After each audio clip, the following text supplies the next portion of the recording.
Halo dan selamat datang kembali di pembahasan mendalam kita. Kali ini nih kita akan gali sebuah periode sejarah yang menarik banget berdasarkan sumber-sumber yang Anda bagikan. Namanya Zaman Perunggu Akhir, sebuah era yang berdenyut sekitar 3.500 tahun lalu. Fokus kita secara khusus ada di bagian sumber Anda yang mengupas periode ini. Judulnya aja udah bikin penasaran, Perunggu yang Retak. Jadi, misi kita bersama apa? Ya, membedah apa sih yang sesungguhnya terjadi di masa itu? Terutama peristiwa keruntuhan kolosal yang mengguncang begitu banyak peradaban mapan. Kita telusuri nanti gimana jalinan keterhubungan global, terus jurang ketidaksetaraan, dan dinamika perubahan sosial itu punya peran krusial. Dan ya, sebagai pemanasan sedikit, kita bakal sentuh kota legendaris Troya. Dan bagaimana era ini yang mengejutkan, mungkin nyimpen benih-benih awal dari sistem ekonomi yang, ada miripnya lah sama kapitalisme. Oke, mari kita mulai kupas lapisan-lapisan sejarah ini ya. Tentu. Era yang kita bicarakan ini, zaman perunggu akhir, itu bisa dibilang puncak kejayaan kerajaan-kerajaan adidaya pada masanya. Kita bicara soal Mesir baru yang megah itu, terus kekaisaran Het yang perkasa di Anatolia, peradaban Mycenaean yang kompleks di Yunani, dan banyak lagi loh. Mereka semua itu terjalin dalam sebuah jaringan perdagangan internasional yang sangat luas, membentang dari Mediterania sampai ke jantung timur dekat. Dan perekat utamanya ya, logam primadona zaman itu, perunggu. Keterhubungan ini memang ya melahirkan kemakmuran, kecanggihan budaya yang luar biasa. Tapi seperti yang akan kita lihat nanti dari telaah perunggu yang retak ini, di balik kemegahan itu ada juga benih-benih kerapuhan yang signifikan. Ya, gambaran klasik pedang bermata dua lah. Oke, coba kita bayangkan dulu dunia sekitar tahun 1500 SM sebelum retakan besar itu muncul. Sumber-sumber Anda ini ngasih gambaran yang hidup banget soal dunia yang terkoneksi erat. Bayangkan aja rute-rute perdagangan yang sibuk melintasi lautan dan daratan. Emas mewah ngalir dari tambang Mesir, perak berharga dari Yunani, tembaga yang esensial, salah satu komponen utama perunggogan, didatangkan dari Siprus. Dan timah, komponen krusial lainnya, ini harus didatangkan dari tempat yang jauh banget. Mungkin Afghanistan modern. Ini benar-benar jaringan global pertama ya. Betul sekali, dan perunggu itu sendiri, campuran tembaga dan timah itu perannya sentral banget, luar biasa pentingnya. Sumber Anda bahkan cukup berani menganalogikannya dengan peran minyak bumi di era kita sekarang. Mungkin agak berlebihan ya kalau dibayangkan penggunaan massal oleh rakyat biasa, tapi buat kalangan elit penguasa dan aristokrat, perunggu itu ya simbol status, kekuatan militer, kemakmuran. Senjata perunggu kan bikin unggul di perang, perkakas perunggu nunjukin kecanggihan. Plakat hiasan perunggu di spana dan kuil itu memancarkan kemewahan. Semua ini penanda kekuasaan. Kota-kota penting kayak Troya yang Anda sebut tadi, jelas simbol vital dalam jejaring kekuasaan dan perdagangan berbasis perunggu ini. Nah, itu membawa kita ke pertanyaan menarik. Siapa sih sebenarnya yang ngendaliin dan paling untung dari sistem perdagangan rumit ini? Sumber-sumber kita cukup jelas nunjuknya ke arah elit perkotaan, kaum aristokrat penguasa istana. Mereka ngumpulin kekayaan luar biasa ini lewat kombinasi berbagai cara gitu. Ada penaklukan wilayah baru yang ngasih upeti dan sumber daya. Ada sistem kerja paksa yang namanya korve itu ya. Jadi rakyat biasa wajib kerja tanpa upah buat proyek-proyek negara kayak bangun istana atau kuil. Dan tentu aja ada pajak yang ditarik dari petani yang mayoritas populasi kan, plus dari negara-negara bawahan atau klien yang lebih lemah. Dan disinilah kita mulai lihat sesuatu yang, menarik banget. Yang oleh beberapa akademisi dalam sumber Anda disebut sebagai embrio atau benih-benih kapitalisme awal. Ciri-cirinya mulai kelihatan, meskipun ya bedalah sama kapitalisme modern, ada konsep kepemilikan pribadi atas barang dagangan atau alat produksi tertentu, ada sistem kontrak yang tampaknya bisa ditegakkan, mungkin secara hukum atau kesepakatan antar elit aja, ada indikasi kerja upahan, walau mungkin nggak dominan ya, ada pasar di mana harga komoditas bisa naik turun tergantung penawaran dan permintaan, dan yang nggak kalah penting, ada dukungan atau setidaknya fasilitasi dari negara atau penguasa buat aktivitas komersial ini. Contohnya cukup jelas sih, pedagang Assyria kuno, jauh sebelum era ini, udah punya sistem pencatatan dan dagang jarak jauh yang canggih.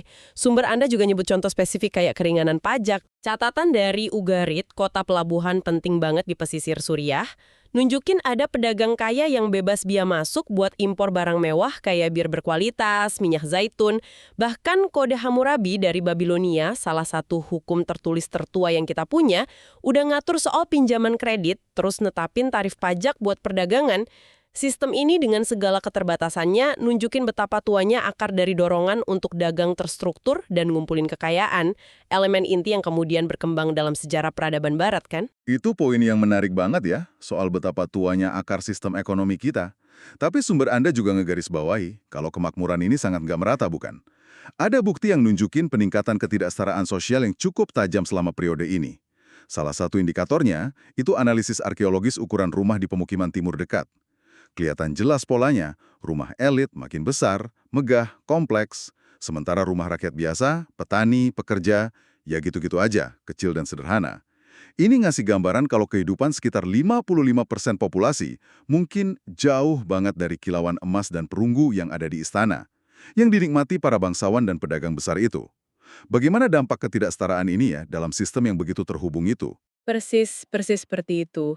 Analisis di sumber Anda nunjukin kalau kekayaan dan kekuasaan itu terkonsentrasi secara ekstrim di tangan segelintir elit aja.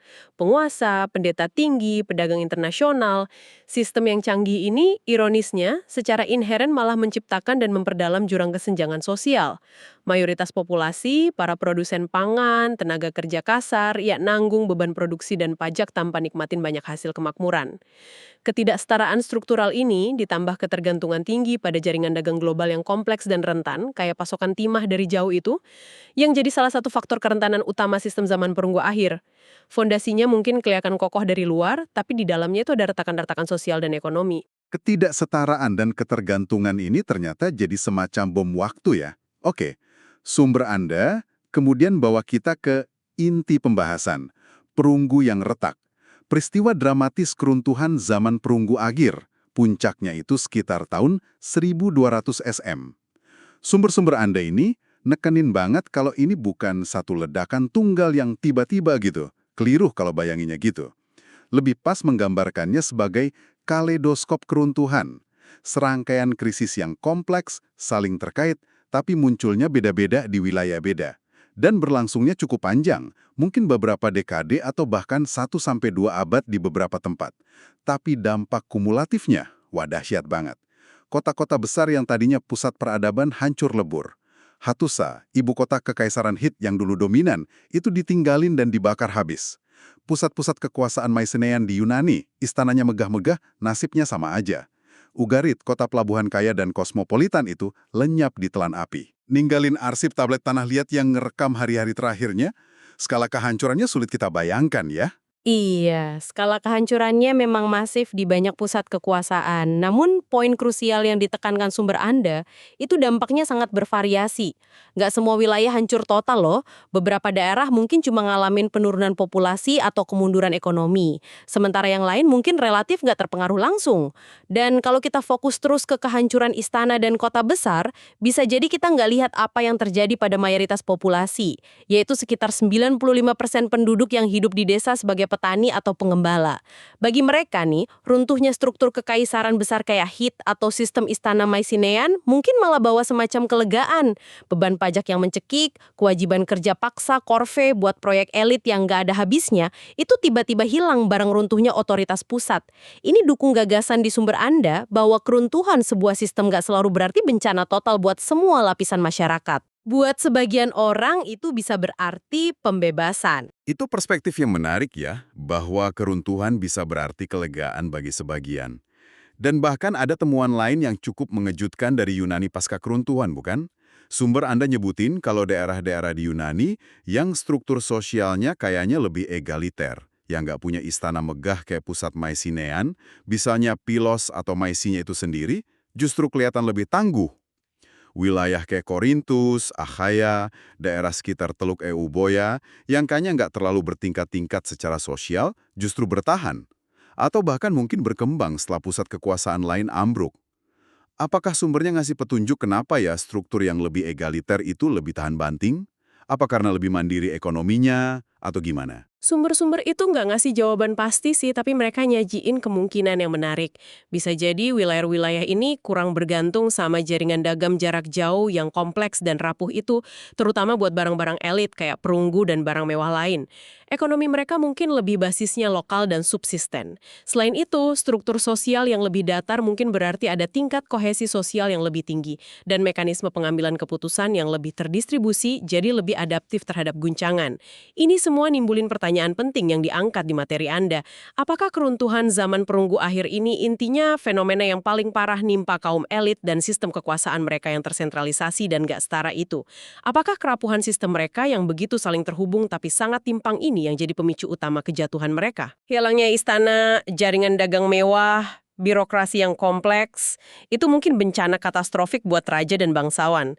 Tapi buat petani di desa terpencil yang fokusnya panen gandum dan zaitun, mungkin dampaknya nggak sedramatis itu. Atau bahkan seperti yang kita diskusikan tadi dalam beberapa aspek justru positif. Jadi, kalau keruntuhan ini utamanya nimpa elit dan sistem mereka, apa yang kemudian muncul dari puing-puing peradaban zaman perunggu yang retak itu? Apa artinya semua ini buat perkembangan selanjutnya? Sumber Anda secara khusus nyorot konsekuensi di Yunani setelah keruntuhan sistem istana Mycenaean. Di sana, tampaknya kehancuran pusat-pusat kekuasaan ini punya efek samping yang nggak terduga, semacam perataan ketidaksetaraan kekayaan yang sebelumnya sangat mencolok. Hilangnya penguasa lama dan jaringan patronase mereka itu melemahkan cengkraman kaum aristokrat yang mulai terbentuk di zaman besi awal sesudahnya. Benar sekali. Dan ini menurut analisis dalam sumber Anda punya konsekuensi jangka panjang yang fundamental dan agak ironis buat sejarah Yunani. Keruntuhan sistem istana yang traumatis itu secara nggak langsung justru menciptakan ruang kosong, semacam riset sosial gitu, yang memungkinkan munculnya eksperimen bentuk politik baru, yang belum pernah kepikiran sebelumnya di dunia yang didominasi kerajaan besar. Prosesnya tentu nggak instan ya, makan waktu berabad-abad dalam periode yang sering disebut zaman kegelapan Yunani. Namun, sekitar abad ke-7 SM, kira-kira 620 SM, kita mulai lihat munculnya kode hukum tertulis pertama di berbagai polis atau kota negara Yunani. Yang menarik banget dari hukum-hukum awal ini adalah tujuannya. Seringkali bukan buat memperkuat kekuasaan raja atau tiran, tapi justru buat membatasi kekuasaan individu atau kelompok tertentu dan netapin aturan main yang berlaku secara teori sih bagi semua warga negara. Pembatasan kekuasaan individu dalam hukum. Wah, itu langkah signifikan ya. Dan terus ada perkembangan selanjutnya lagi. Ya, sekitar 1 abad kemudian, kira-kira 525 SM, kita lihat perkembangan krusial lainnya. Konsolidasi dan penguatan peran majelis massa, Eklesia di Athena namanya. Ini forum publik di mana sejumlah besar warga laki-laki dewasa, ya tentu ini masih eksklusif ya kalau standar sekarang, bisa kumpul langsung buat debat dan bikin keputusan kolektif soal urusan negara. Mulai dari perang dan damai sampai hukum dan pemilihan pejabat. Ini lompatan besar menuju kedaulatan rakyat, setidaknya buat kelompok warga yang diakui itu. Luar biasa. Jadi, penghancuran sistem lama yang timpang itu secara nggak langsung malah buka jalan buat sistem yang lebih partisipatif ya? Tepat. Kombinasi antara pembatasan kekuasaan elit lewat hukum tertulis dan pemberdayaan pengambilan keputusan kolektif lewat majelis inilah yang jadi fondasi penting buat berkembangnya demokrasi Athena yang lebih matang dan radikal di abad ke-5 SM. Sebuah sistem yang meskipun banyak keterbatasannya, jadi salah satu eksperimen politik paling berpengaruh dalam sejarah. Jadi, dalam kasus Yunani ini, keruntuhan sistem istana zaman perunggu, sebuah bencana besar pada masanya, ternyata jadi katalisator tak terduga, yang menciptakan kondisi buat munculnya tatanan sosial dan politik yang akhirnya lebih egaliter dan demokratis dibanding sebagian besar masyarakat sezalannya. Ini ilustrasi kuat gimana keruntuhan sebuah sistem gak selalu cuman berarti akhir, tapi bisa juga jadi awal transformasi yang mendalam bahkan ke arah positif dalam jangka panjang. Mari kita coba rangkum ya poin-poin kunci dari pembahasan kita soal perunggu yang retak ini, berdasarkan sumber yang Anda bagikan. Pertama, zaman perunggu akhir itu era peradaban yang sangat maju dan terkoneksi global lewat jaringan dagang yang kompleks. Sumber Anda bahkan nyorot adanya ciri-ciri awal sistem ekonomi yang mirip kapitalisme dalam struktur dagang dan akumulasi kekayaan waktu itu. Tapi, kemegahan ini dibangun di atas fondasi ketidaksetaraan yang signifikan antara segelintir elit penguasa dan mayoritas rakyat jelata. Kedua, sekitar tahun 1200 SM, sistem yang kelihatannya kokoh ini ngalamin keruntuhan. Penting buat diingat, ini bukan peristiwa tunggal, tapi proses kompleks, beda-beda di tiap wilayah, dan berlangsung cukup lama. Keruntuhan ini tampaknya paling parah menghantam kaum elit dan struktur kekuasaan mereka yang basisnya istana dan perdagangan jarak jauh. Sementara itu, buat sebagian rakyat jelata di desa, hilangnya beban pajak dan kerja paksa mungkin justru bawa kelegaan. Meskipun ya, tentu ada juga dislokasi dan penderitaan akibat ketidakstabilan umum. Dan ketiga, yang mungkin paling mengejutkan, setidaknya di Yunani ya, keruntuhan besar ini secara nggak sengaja meratakan lanskap sosial politik. Melemahnya aristokrasi lama buka jalan buat eksperimen politik baru selama berabad-abad. Puncaknya, ya pengembangan institusi kayak hukum tertulis buat membatasi kekuasaan dan majelis massa buat pengambilan keputusan kolektif. Fondasi awal demokrasi gitu.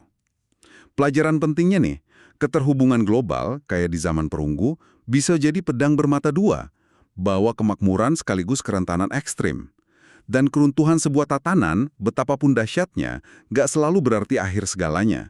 Ia bisa jadi pemicu transformasi radikal, buka kemungkinan baru yang tak terbayangkan sebelumnya. Tinjauan kita ke era perunggu yang retak ini, yang digali dari sumber-sumber Anda, benar-benar nunjukin gimana sistem sosial, bahkan yang udah ribuan tahun umurnya, bergulat dengan isu-isu fundamental yang masih sangat relevan sampai hari ini. Tantangan ngelola ketidaksetaraan, kompleksitas dan kerapuhan keterhubungan global, serta potensi transformasi di tengah krisis. Tema-tema ini rasanya relevan banget ya sama dunia kita sekarang, bukan? Nah, sebagai penutup, ada satu pemikiran provokatif yang diangkat sumber Anda, sesuatu buat Anda renungkan lebih lanjut. Disebutkan kalau setelah keruntuhan pusat kekuasaan zaman perunggu, banyak penduduk desa seolah menghilang dari catatan arkeologi. Mereka ninggalin pola pemukiman terpusat, mungkin kembali ke pola hidup yang lebih tersebar atau nomaden. Yang nggak ninggalin banyak jejak monumental atau artefak mewah yang gampang ditemuin arkeolog. Ini nimbulin pertanyaan penting, seberapa banyak sih kisah nyata tentang ketahanan manusia? Tentang adaptasi, strategi bertahan hidup, bahkan mungkin bentuk kemakmuran yang beda dari masyarakat biasa setelah krisis-krisis besar sepanjang sejarah yang tetap tersembunyi dari pandangan kita. Kisah-kisah ini mungkin hilang cuma karena mereka nggak ninggalin istana megah buat digali atau catatan tertulis para elit buat dibaca. Sebuah pertanyaan tentang narasi sejarah mana yang kita dengar dan mana yang sunyi untuk Anda bawa pulang dan pikirkan sendiri.